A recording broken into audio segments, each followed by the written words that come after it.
This episode is brought to you by Ortiz Bath and Body. Get yourself moisturized so those girls can reply. Ortiz Bath and Body comes with some body butter, butter for the body, a scrub to scrub them blackheads out of your head, beard oil, you know what I mean, to strengthen that beard of yours, make it look luscious, and chapstick.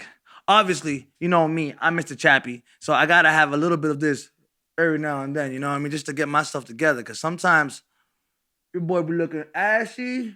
And I've been ashy since the 4th grade. So it's easy for me to look ashy all the time. You know what I'm saying? But what I'm telling you guys right now is if you have a problem with being ashy, come to Ortiz Bath and Body and let them boys moisturize you right. The right way, too, with the natural ingredients, not those chemical shits that you find. I know you heard about Johnson & Johnson. This is natural source, straight from the trees of the Himalayas. You know what I'm saying? Getting your body right.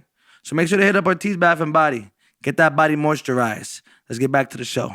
This episode is brought to you by Rodriguez Holyoke Kenpo.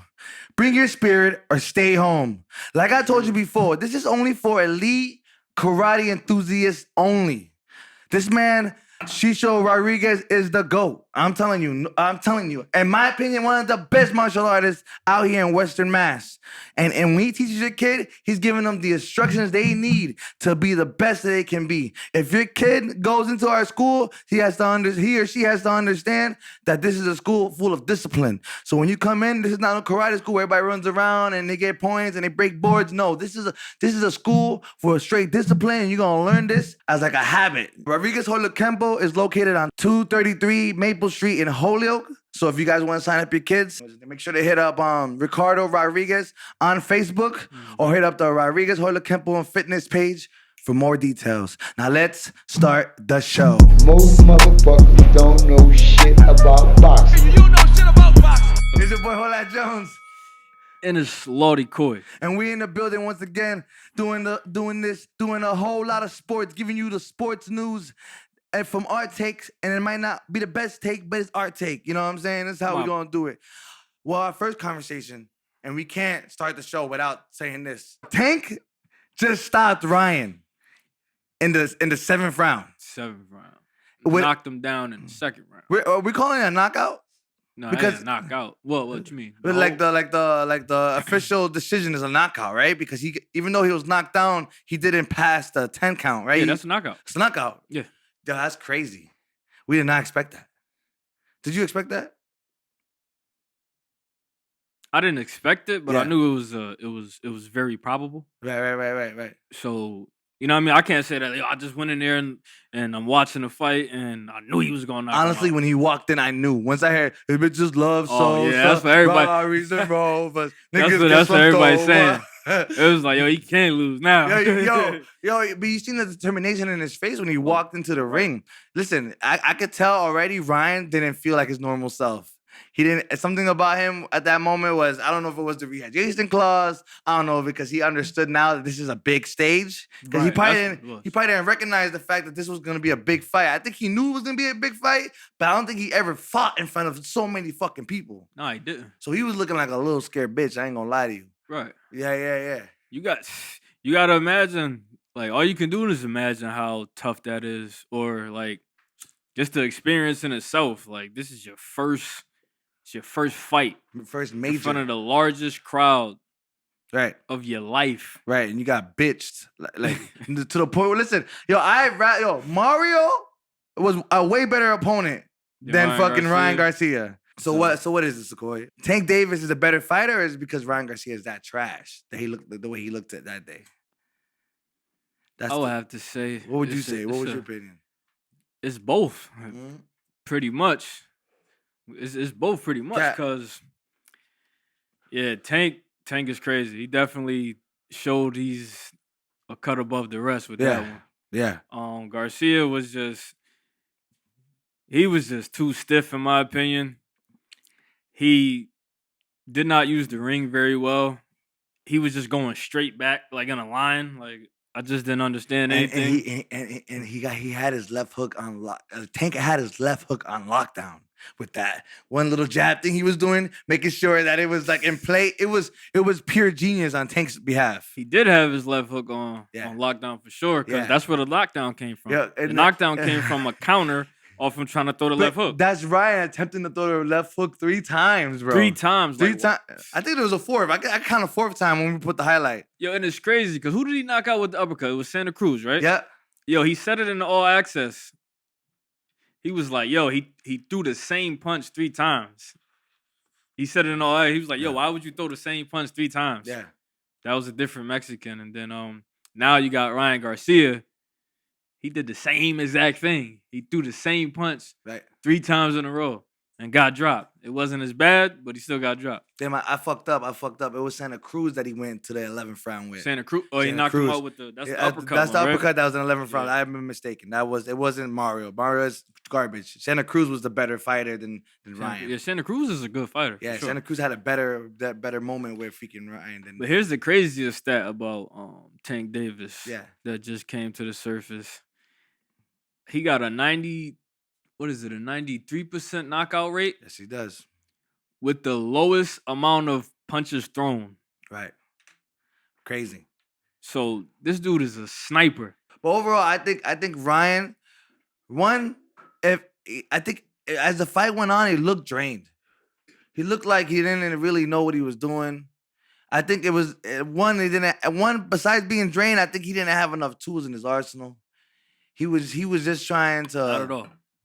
Not at all. He was just trying to fucking he was trying to find the left. He was trying to utilize the left, and it wasn't working. He was getting locked down. I'm not saying that he didn't get a few punches on Tank. You know what I mean? Of course, it's gonna happen. If you remember the beginning, all right. So a lot of people criticize the beginning of the fight because Tank is trying to grab Garcia throughout the whole beginning of the fight. If you remember the first round and the second round, he's trying to grab him, and they're doing and freaking Garcia's catching him with these inside hooks. Right. You know what I'm saying? And a lot of people criticize it, saying that his style of fighting is kind of bitch made. Who's style of fighting? Tanks. They were criticizing it. They were on my post criticizing it, telling me that Tank's fight style is bitch made because he's grabbing Garcia, he's running, and all that shit that people say about boxing that they don't I feel like people don't really understand boxing in some cases and how and the art of war when you have to manipulate your target. So and talking to the ref. That's what we're talking about too. How he was talking to the ref. But I feel like everything was to throw Ryan Garcia off his game.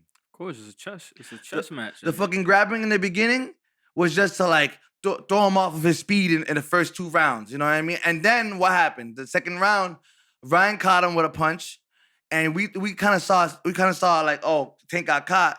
Tank took it and kept going, and ended up knocking down Garcia after he attempted 3 fucking hooks. You know what I mean? Right, because they barely land. They barely landed. Exactly. And then he's the type of fighter that's going to he going to download the information and he downloads the information pretty fast. So you throwing the same punch 3 times in a row. It's the same setup. Let's just say that same setup. You're bound to get knocked down. And the thing is too, right? And the talking of the ref. So imagine this, right? So if we all hugged up, right? And I go, oh, ref, he's hitting me. No, that's cool. Cat, keep the TV on. It's cool. And he's he's hitting me with. He's making little comments. Ryan's just looking at him like a naive little boy, okay, my bad, my fault. You know what I mean? Structuring himself the whole Tank controlled the whole fight. This is what people don't understand. The manipulation game in that fight was ridiculous, bro. Ridiculous. The thing we're gonna discuss now is the fact that people think this fight was rigged. Oh man. Yeah. I had literally people in my inbox talking about look at the fight again. He freaking didn't even touch him. He did it, yo. They were freaking out in my inbox, I promise you.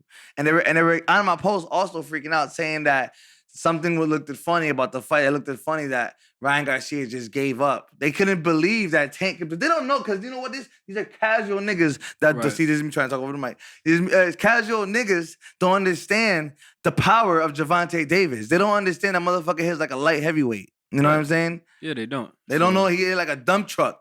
That's just their opinion. You know, everybody's entitled to one. What do you feel about the rig situation? Can you Don't get me wrong. Yeah. There is rigged fights in boxing. That's a fact. Yeah. However, I don't think this one was though. No. I think there was too much pride on the line for There's rigged fights in boxing allegedly. However, I don't think this one was rigged. Yeah. I agree with you because the way remember it's a pride fight. This is more. They didn't have to fight each other to be real. No, none of them. He does none of them except the only thing that they're fighting for is for status and for pride. So why would he take the hydration clause, the rehydration clause, if he was gonna lose anyways? You know what I mean? Why would he take it? Right, if he was gonna lose anyways to sell out the show to make it like seem like a story. You know what I mean? I mean, I'm sure he got his personal reasons, but from my perspective, it's like it's a big fight. Like, and I'm sure to be fighting on that level, you gotta think that you gotta go in the fight thinking that you can win. Exactly. You got all right. He thinks he can win. This is a big fight. Imagine if he does win. Mm-hmm. Like, he gonna get paid. He fighting Tank Davis. So why would he take the dive? That's right. That makes sense. Why would he even take a dive at that point? If he knows that beating this man could be the most legendary thing in this world, why would he even try to fuck? That's why I'm trying to talk to the people that think that's rigged and be like, listen, why would he take a dive if he literally laid everything on the line to fight? You know what I'm saying? What happened was Ryan took a motherfucking shit to the gut. He realized he's from Los Angeles, the pretty boy side of the suburbs, and he wasn't ready for the gangsterness that was coming out of this nigga's hand. You know what I mean? He wasn't ready. That's it. Live with that. You heard? Y'all gotta live with that. Y'all voted for this man. This is a reminder. This is the same type of knockout that Bernard Hopkins displayed against Oscar De La Hoya. Right. With a body shot. Same, it's almost the same punch and almost the same reaction. Beautiful. Look that up. It's crazy how history repeats itself. But the thing is, right? But the thing is, you gotta look at it too, right? Because he did what a small fighter should do and aim for the body. He broke Ryan Garcia down. Like you can't tell me this motherfucker weathered this storm. You can't tell Ryan Garcia he looked worse than Rolly. And Rolly was bad. Right, he did look worse than Rolly. Because at least Rolly got knocked out and it had to be brought back. I don't think he did good at all. I didn't see any good points in the fight for him. Yeah. So that was a total landslide. Yeah, a landslide. It was. I honestly looked at the fact that I paid money for it and was like, wow, I should have bootlegged it. Because this shit, nigga, he ran. Nah, it wasn't a walk in the park, like I told you. It was a walk in the park. It was a walk in the park. Remember, we talked about that. It was a walk in the park, bro. Easy money. Sending them back to the border. That's crazy. That's crazy. Yo. Tank does American justice. You know what I mean? Make sure everybody gets their fucking. Who needs a wall at this point, right? Who needs a wall? We got Tank Davis, nigga. But it's true what you say, though. History does repeat itself. And I can only imagine how Oscar De La Hoya felt looking at Floyd. Looking at him take an L for the fourth time. Right, yeah. and taking an L with him fighting Floyd, with Oscar De La Hoya fighting Floyd, with Floyd becoming a better promoter, with Floyd becoming having better underlings. Like, it's just... it's not even a competition at this point. You know what I mean? It's terrible.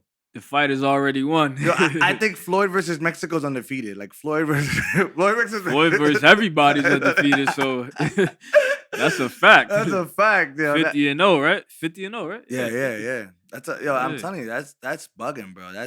It's crazy how like rivalries can go past the fighters, and it's like you can see it in the space. Like, look at it. Floyd's in the building. Oscar left. He wasn't even with Oscar Ryan. Once Ryan lost, they have a little sad video, and it's like, and it's Ryan sitting by himself, and they're like, where they're at? They left. They're not here.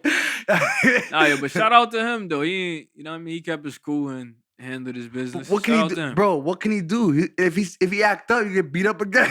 He ain't gonna. Shout out to him, man. You know what I mean?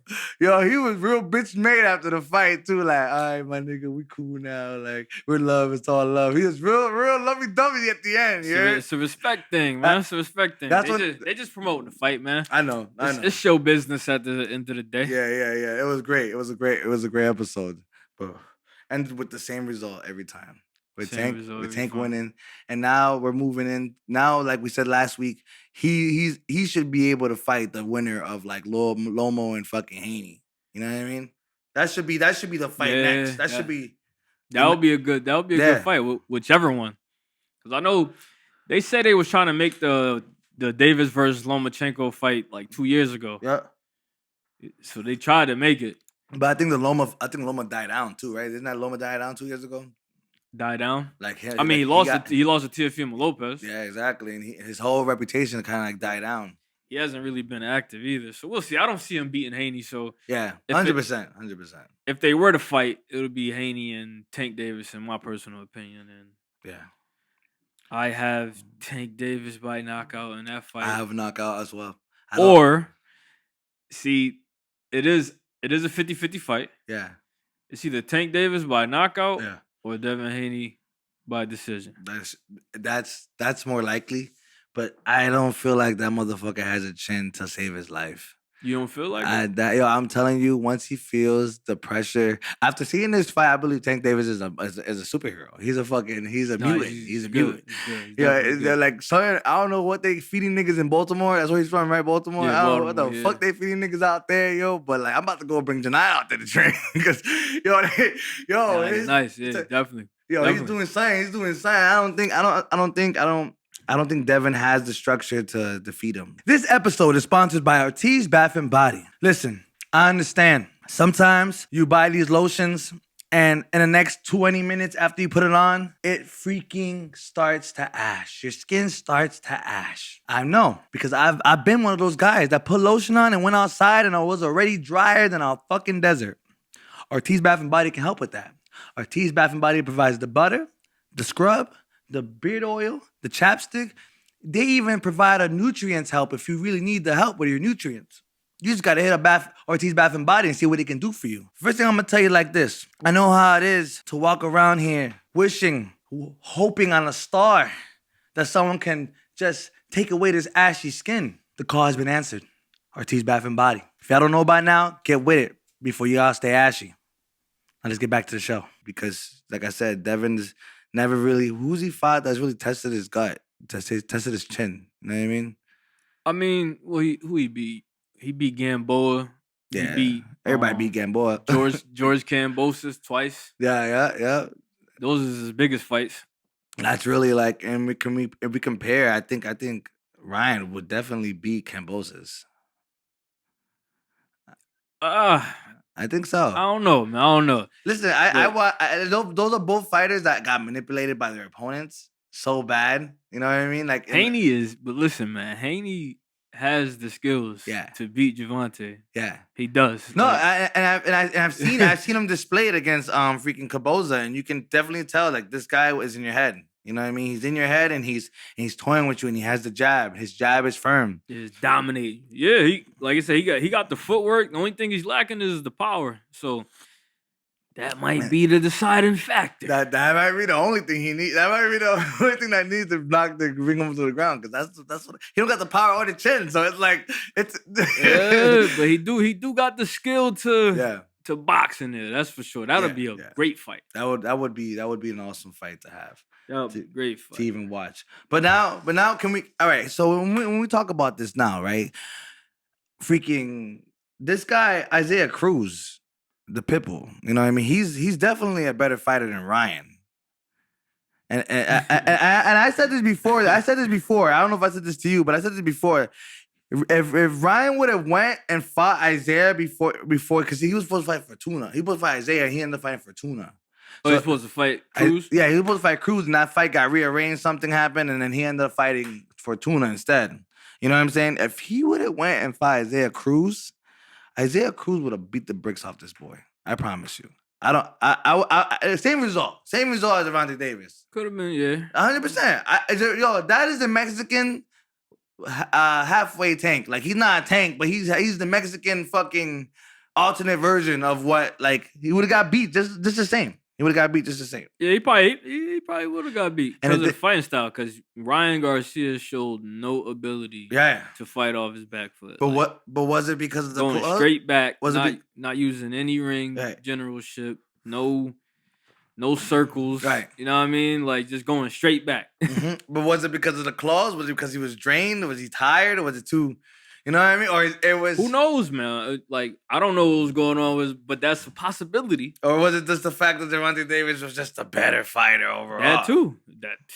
That as well. All of the above. That's why Isaiah Cruz now is talking shit because Ryan has called him a C-level fighter, a C-class fighter. Interesting. So now, after we compare the two fights of seeing Isaiah Cruz fight against Gervonta Davis and kind of have like a good back and forth, he was one of the only ones that didn't get knocked out, and he went the distance. That motherfucker weathered the storm. But there was reasons for that though.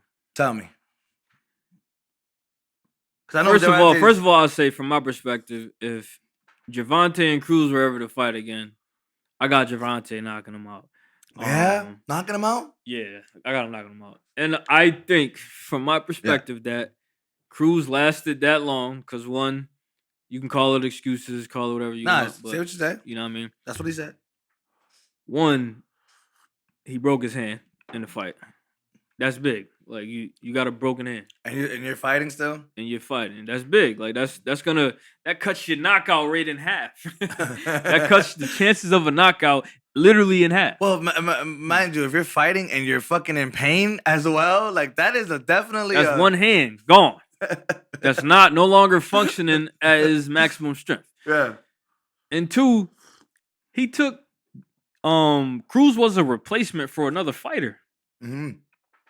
So you go through 3/4 of your camp and now you get a replacement? Right. Like, that's different. Right. This is not the person that you've been training for. It's not the person that you've been planning for. Yeah. Now we have to make an adjustment, in which he did, of course. Yeah. However, these are the reason why Pitbull Cruz didn't get knocked out. Yeah. No, I see, because he didn't plan for him. He didn't give a full successful 6 months to plan for him. Right. He planned 6 months for someone else, and then the last minute they threw in this guy.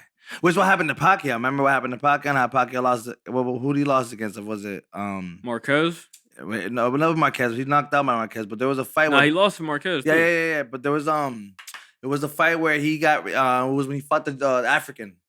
African. What the fuck was his name, man? I he lost to African? He lost to an African because it was a fight that was negotiated like that, where he had a fighter and the fighter got replaced. I think he was supposed to fight Spence, and then he ended up fighting someone else. Oh, he lost to so you talking about this most recent loss. Yeah, Ugan, something? Yeah, the Cuban fighter. Yeah. No. It was Cuban. Right. Cuban. But he is. He look African as shit. Yeah, he probably is. His lineage is probably from Africa. No, definitely. Nah, but fuck that nigga. Fuck that nigga. But you know what I'm saying? We're in the sense of like, these fighters will get most of these fighters that get a fight that is unexpected, where they have to change fights. They usually, some of these fighters don't get that win. So you have to be a crazy, skilled fighter in order to adjust to a whole new fight, a whole new person you're gonna fight, when that happens, you know what I'm saying? No, that's a fact. Like, that's a good example that you brought up. Yeah, Pacquiao losing to because Pacquiao's a great fighter. Yeah, but he ended up. He was supposed to fight Spence. I think Spence got into the car accident. I think, or something with his eye. I think it was something with his eye. Yeah. And then he got switched over to this Cuban guy and gets beat because the technique that he had for this guy isn't working for this guy. You know what I'm saying? It's different. You got to make an adjustment on the fly, and that can be tough. He's too much of a governor. He's too much of a governor to give a fuck. Anyways. Yeah, he doing big things over there in his home country. Shout out to Manny Pacquiao. Nah, that's one of the many goats right there. Fucking. But what you think if Isaiah Cruz was to fight Ryan Garcia, because he's looking like he's about to make this a grudge match. You know what I mean? He's gonna talk shit. Oh, so they might fight. Nah, they might. He might. I believe that if Ryan comes back after this, he's gonna fight Isaiah Cruz. I think that's gonna be the direction where they go to. Isaiah Cruz is not fighting at 140. You don't think so? Nah. Ryan Garcia is going up to 140. That's what he said. He's staying there? Who? He's staying at 140? Who's at 140? He's going to 140. Who's at 140? Teofimo Lopez. Oh, Josh Taylor. Yeah. Regis Prograis. And Teofimo is the best at 140 right now, right? I think Adrian Bronner's, he coming back. He'll probably fight around 140, 147. Yeah, but Adrian Bronner is garbage. That's true. He not garbage. He look good. He not garbage. He like if they made a bootleg version of Floyd, you You know what I mean? Like yeah, I can see that. And, Yeah, and that they were makes like, sense. "Yo, listen, we can't get you Flo, but we got you Adrian Broner." For half the price. Yeah, but not even 3/4, nigga. You got Floyd at a bargain. That nigga don't even have a good winning streak. You know what I mean? Nah, he's definitely talented. He was. He be hesitant to throw his hands sometimes in big fights, but Bro, I think he's talented. Partying and getting drunk and fucking bitches, that takes a toll. Oh, for sure. If you do that more than you train, then it's gonna show, especially in the ring. Yeah, but I don't think Teofimo Lopez is the best at 140. No? Nah, I mean, if he beat Josh Taylor, that's big. He got a fight coming up against Josh Taylor. But I think right now at 140, it had to be. I mean, I like Regis Prograis the most, but Josh Taylor beat him, if I'm not mistaken. So, based off that, Josh Taylor must be the best in 140. Right. He got most of the belts. He's fighting him now. Yeah, he's about to fight him next. So if he wins this fight, it's pretty much it'll look good. It'll look good. It'll look very good. Man, it's good to see him, man, go back up because I seen that man go through like pressure. You know what I mean? But he just said like they blowing it out of proportion. But like right now, Teofimo Lopez is on a rant right now, talking about he brought the spotlight to top ranked boxing, and he was like, if they just want the black fighters, they can have the black fighters. I'm out. That's what he said. That's a little bit. Yeah, that was wild. That's a little Philly of him. That's a little. That was wild. He was like, "Yo, they can have the black fighters. I'm out." Pretty much, that's what he said. Yeah. That sounds. So he's admitting that black fighters are better than him for the most part. That's probably how I see it. Honestly, I ain't gonna lie. If we're gonna compare, that's how I see it. You know what I mean? Like, didn't he get knocked out by Caboza? That's like a dwarf. Isn't Caboza like a dwarf? Like, you know what I mean? Like. And he got knocked out. Yeah, he got knocked down. Hell yeah. And he got knocked, like, you know what I mean? Like, he didn't get knocked out. Straight right. He got knocked down. By Caboza, bro. Like, you really are, like... I think Kambosos is pretty good, though, man. I think he's good. You think so? Yeah, Devin Haney's just on a different level. But Kambosos is a solid fighter. Yeah. He just had... I just think... honestly, from how he looks like, for me, it looks like he just got lucky on this guy. Like he got lucky. He got lucky on Teofimo. I mean, it was a decision. It was a decision. So I wouldn't call it luck. It was a decision. He went 12 rounds with him. Yeah, he knocked him down. So like that's 12 rounds worth. That is true. You know, that's 12 rounds worth of material right there. So. I don't think he got lucky, but then he just met his match when it comes to Haney. He ain't holding belts long at all. It's black fighters, bro. I know. No, that's a fact. Black fighters is different, man. Like, hey, listen. Hey, if you think about boxing history, black fighters changed the game. That's a fact. If it wasn't, honestly, I don't think we were watching it. In sports history, black people have changed the game. I don't think we'd be watching it if it was just a bunch of crackers. Crackers. Nah, it's too stiff right there. It's too stiff. Stiffness. All you hear is stiffness.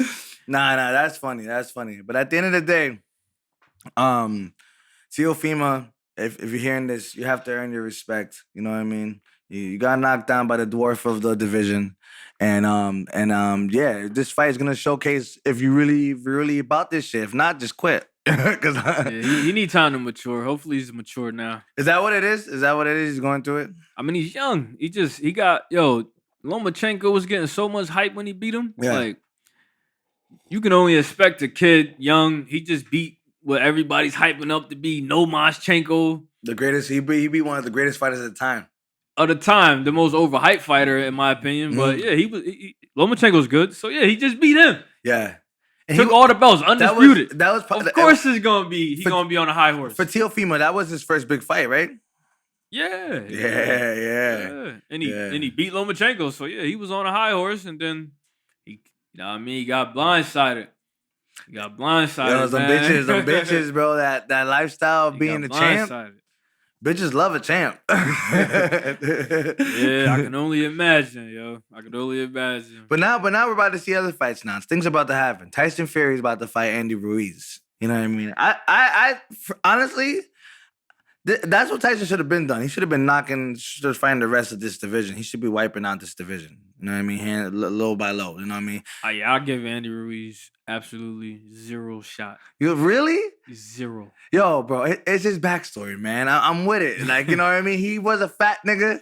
He fucking they underestimated him. He ended up beating it was Anthony Johnson. Andy Joshua. Yeah. Anthony Joshua, and he ends up beating him and making a fucking, like, you know what I mean? And then he loses, you know what I mean? But now he slimmed down. Who did he lose to? Who Andy Ruiz. He lost to Joshua. Oh, Joshua came back and beat him. Yeah, Oh, really? he did came back and beat him. Okay.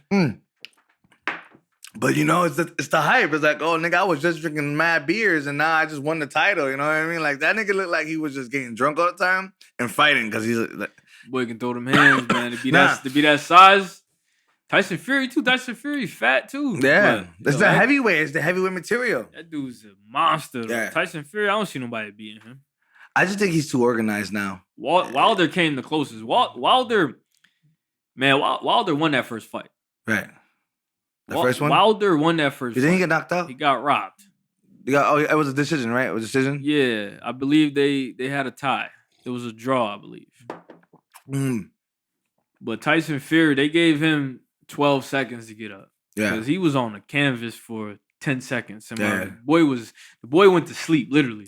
Yeah, And woke back up like the Undertaker. Yeah, he did. He did. Just popped back up. I'm like, yo, how that was scary. Crazy. That was scary. It's the people that get knocked out by Devontae that just suddenly disappear, right? They just disappear within the wind after they get knocked out by Devontae. I don't think Ryan can come back from that.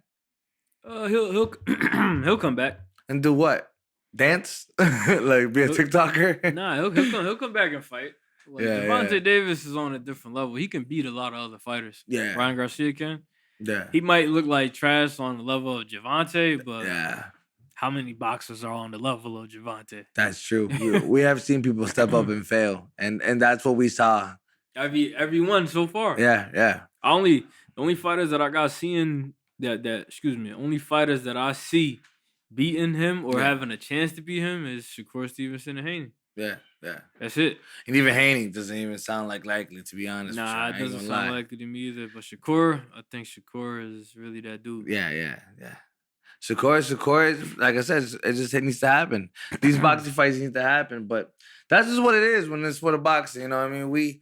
We get to cover them as they go. You know what I'm saying? Right. They take years to fight. You know what I mean? You got to set up the fight. You got to set a timeline for it. You got to build the history. So they're trying to make the most money out of the fights. And especially since, like, most fights like that, when you're at that level, you're only fighting once a year. So if you're going to fight once a year, let's make this a spectacle. You know what I mean? Right, trying to get the most money. Because it's a business at the end of the day. So basically, right, my question is, after watching these videos, I thought to myself, I was like, the schools definitely need a curriculum of fighting, like of martial arts or some sort of discipline where they get to, you know what I mean? I feel like having this part of the classroom and having it part of the curriculum can help structure a lot of these kids. It might make them a little violent, but like not with karate though, because karate you're supposed to have a form of discipline. You're supposed to know like, hey, this is for specific reasons or specific situations in life. Right. It's not to abuse it. And for personal experience, I know karate instills that more than any other form of fighting, combat sports. Any other form of combat sports. Like boxing. Yeah. You know, boxing is boxing. So roughhousing. Yeah, MMA, they don't really teach unless you come from a karate background, which most of them do. Yeah. Karate is all about discipline. Mm-hmm. And that's the thing. So basically what's going on is this girl named Natalie Garcia decided to add that into the curriculum. Add that into her way of teaching. So, Kat, put up the video right now. This lady basically took all the desks and had a little fight club in her middle school. It's a middle school, bro. He had middle schoolers fighting without gear, without anything, just straight duking it out in the classroom. And this is the video of it right now. So they fired her, huh? They had to get rid of her. She's a substitute. She only started a month ago. Go ahead. So she only did it once? Look at them. And they're not going to show the kids because they're minors, but you see them fighting, duking it out. And people are the kids are just enjoying it. That's crazy. Didn't even at least brought gear, right? At least could have brought the gear or something. And That's crazy. And it was in Texas. Look at that. Straight duking it out. If you have a problem today, today's class. If anybody here has a problem, we're gonna run a fucking fire. We're I'm gonna gonna run a fire. fade right now. That's wild. But listen, I honestly, he's revolutionizing the way people should think. Because if you think about it, if we allow the school systems to have some type of discipline where they have karate, a lot of bullies would be humbled. You know what I mean? Like if we took out phys ed, fuck phys ed. You know what I mean? We don't. What the fuck are we doing there? Running, doing laps, fucking doing that little fucking thing with the rainbow thing with the with the parachute. Like what are we doing in phys ed? We're not doing nothing. They let us some energy out for the most part after sitting We sitting all day. These are our kids at the end of the day. Yeah, that's what I'm saying. Instead of take out phys ed Right. and put karate. Yeah, that makes Put sense. some karate into your school, and then now everybody gets to measure their power level, gets to figure out who's the big dog or not, and if the big dog gets flexed, the instructor can put him down on his ass. You know what I mean? Give everybody a fair ass. Like if we have Richie in every school, just like conducting these kids, like we will never have bullies. Right. You know what I mean? We wouldn't have many issues either. I think people have a stigma against fighting because they see the nature of it. They see what it can become. They see UFC, they see boxing. They be like, oh, this is violent. This is Fighting is part of life. it is part of life. Fighting is part of life. Chinese schools, Fighting is natural. and Japan schools require that. They put that in their curriculum. Why are we not following them? They look like they're ahead in life right now. No, China, hell yeah. They're ahead in life. So why are we not following the curriculum? Why are we dumbing down our kids and not having them learn how to fight in class? Because you said the word, it's curriculum. This curriculum is set up for you to be, a worker, for the most part, a dummy, basically a follower. For you to be a upstanding citizen of the company. That's just what it is. So that's why it's up to us as our parents. We doing what we gotta do, right? Because combat training is required, right, from our kids. You can call me whatever type of father you want to. I don't care. Facts. Facts, because we need that. These kids, listen, in this world, after they leave high school or after they leave a certain thing, you have to have some type of fierceness to survive. Like you have to have that tiger in you, like that lion, that beast. You know what I mean? Not just in the fact of fighting, because there's so much you can learn off karate, just off being there. You learn to be able to have patience, be able to calm down, earn your rank, earn your levels, and understand the process to becoming great. And I feel like if you install that into the schools, like I'm looking at the mayor right now. Listen, you need to install this into the schools so that way we can teach our kids to not only to defend ourselves but to respect each other. You know what I mean? And this is a great way to do it. People have a stigma because they fear about the violent nature of what people can become. But if you have the right instructor and you have the right people that care, we can make shit happen. That's a fact. You know what I mean? It all depends. You know what I mean? But obviously, we live in America, the state of softness. You know what I mean, and where we are offended by everything, and everything hurts, and everything's a problem for these fucking people. You know what I mean? So we can't do shit out here, nigga. Right. Can't do shit out here. However, see, even though they don't have karate during school, right? Rodriguez Holyoke Kenpo karate, right? After school, still an option. Yeah, exactly. And I heavily insist that every parent out there should try it. Should at least have their kids go see it out and go check it out and go feel the atmosphere, because it will put your kid on a different path. I promise you. It's the guidance that they need. As always, it's your boy Holat Jones, and I'm here with Lawddyy Core, and we're doing a whole lot of sports, giving you the news and our takes on how we feel about certain things in the sport business. If you don't like what we talk about, you don't like what we saying, you don't like what we doing, you don't have to continue watching us. You can keep scrolling. You know that, right? Yo. Well, anyways, until the next time, guys, you know how this should be. Whole lot of sports. Peace. And that's the show. Before you guys leave, just know our podcast is sponsored by Ortiz Bath and Body. Keep yourself moisturized so those girls can reply. Because none of y'all, I'm telling you right now, females don't like a man that's ashy. They don't like a man walking around here with their elbows looking like they've been fucking with a chalkboard all day. You know what I'm saying? They want a man that is for certain. They want a man, when they look at him, they know he's a man. You know what I mean? I know most of you guys think that you guys don't have to keep yourself moisturized because girls going to love you because you probably got money and you probably got a nice car, you probably got a nice house. But listen, as time gets on, she's going to get over you because she has to lay with you. And she has to feel your alligator skin on her back. Your alligator skin. You know what I mean? Or for girls, even for girls. You know what I mean? Imagine laying down with a girl, you rub her back, it feels like you're rubbing an alligator. It feels like you're rubbing a snake. You don't want that. Come down to Ortiz Bath and Body. It will get you right, get you situated, make you moisturize, make you feel. Look at my skin. Look at this. With regular lotions, you're not gonna be able to do this. You see that? Shit stay moisturized because I fuck with the best, the most natural niggas out here. They don't got those chemicals that those other industry brands have. They have natural ingredients to help your skin improve. All right? Until the next time, guys.